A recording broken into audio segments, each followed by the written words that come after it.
চুয়াডাঙ্গার আলমডাঙ্গার নিগার সিদ্দিক ডিগ্রি কলেজের অধ্যক্ষ ও গভর্নিং বোর্ডের সভাপতির বিরুদ্ধে আর্থিক অনিয়ম ও নিয়োগ বাণিজ্যের অভিযোগ তদন্তে সরেজমিন করেছে 3 সদস্যের কমিটি। তদন্তে অভিযোগগুলোর বড় অংশের প্রাথমিক সত্যতা পেয়েছে কমিটি। আগামী 7 দিনের মধ্যে চূড়ান্ত প্রতিবেদন প্রকাশ করা হবে বলে জানিয়েছেন সংশ্লিষ্টরা। এম এ মামুনের প্রতিবেদনে বিস্তারিত।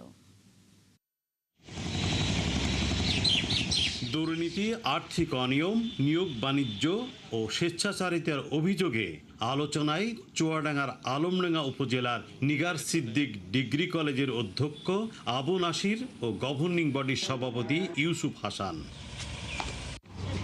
গত 3 আগস্ট অভিযোগের সত্যতা যাচাই এবং প্রয়োজনীয় তথ্য উপাত্ত সংগ্রহের অংশ হিসাবে তদন্ত কমিটি কলেজের সরজমিনে অনুসন্ধান চালায়। এই কলেজের মোস্ট সিনিয়র টিচার আমি 97 থেকে আছি কলেজে। আমি প্রিন্সিপালের দায়িত্ব পালন করেছি। আমি কলেজের আদ্যবন্ত সব জানি, কিন্তু আমি নামে কোনো মহিলা এই কলেজে নিয়োগ পেয়েছে এটা আমার জানা নেই। আমাদের কলেজে বাংলায় যিনি নিয়োগ হয়েছেন সে সম্পর্কে আমরা কিছুই জানি না। ওই নিয়োগের বিষয়ে আমরা টিচাররা স্টাফে কেউ জানে না সঠিক তথ্য কীভাবে নিয়োগটা হয়েছে। কোনো সার্কুলার অথবা অন্য কোনো বিষয়ে আমরা কিছুই জানি না। হঠাৎ করে শুনছি যে ম্যাডামের নিয়োগ হয়েছে। তবে তদন্তের সময় একাধিকবার নথি প্রদর্শনের কথা বলা হলেও সেগুলো উপস্থাপন করতে পারেননি অভিযুক্তরা। এতে তদন্ত কার্যক্রম ব্যাহত হওয়ার পাশাপাশি কলেজ কর্তৃপক্ষের অসহযোগিতার বিষয়টিও তদন্তে উঠে এসেছে। একটা অডিট কমিটি 21 মাসের অডিট করেছে, সেই 21 মাসে তার কাছে 20 লক্ষ টাকা প্রায় পাওনা হয়েছে। এখানে অর্থ ক্রয় কমিটি নাই, উন্নয়নের কোনো কমিটি নাই, আমরা প্রিন্সিপাল একাই সমস্ত কিছু কাজ করে। এই অনিয়মের সাথে যেই জড়িত থাক না কেন তার আমরা বিচার চাই এবং তার যদি অপসারণ করা দরকার হয় তা আমরা সেটা চাই। আমরা চাই যে সুষ্ঠু বিচার হোক, আর এই কলেজে দুর্নীতিগ্রস্ত ব্যক্তিকে আমরা চাই না। এ বিষয়ে অধ্যক্ষের দাবি, কলেজের মূল ভাউচার ও গুরুত্বপূর্ণ নথি অতিরিক্ত জেলা প্রশাসকের কাছে জমা থাকায় সেগুলো উপস্থাপন করা যায়নি। অন্যদিকে গভর্নিং বডির সভাপতি অভিযোগ অস্বীকার করে বলেন, সব নিয়োগ ও আর্থিক কার্যক্রম নিয়ম মেনেই হয়েছে।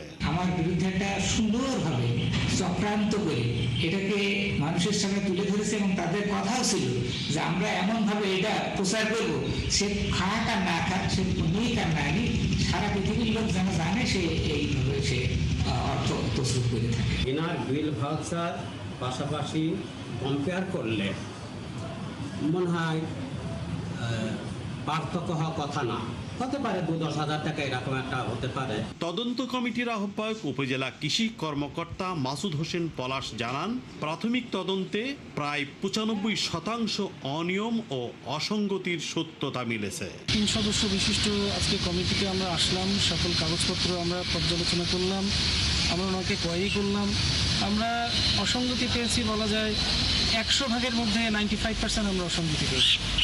সুতরাং আপনি বুঝতেই পারছেন যে আর্থিক অনিয়ম, দুর্নীতি বা ভুয়া নিয়োগ বাণিজ্য এটা হয়েছে, এটা প্রাথমিকভাবে ধরে নেওয়া যায়। আগামী 7 দিনের মধ্যে চূড়ান্ত তদন্ত প্রতিবেদন ঊর্ধ্বতন কর্তৃপক্ষের কাছে জমা দেওয়ার পর বিধি অনুযায়ী প্রয়োজনীয় ব্যবস্থা নেওয়া হবে বলে জানিয়েছে তদন্ত committee. M A Mamun, 71, Chuadanga.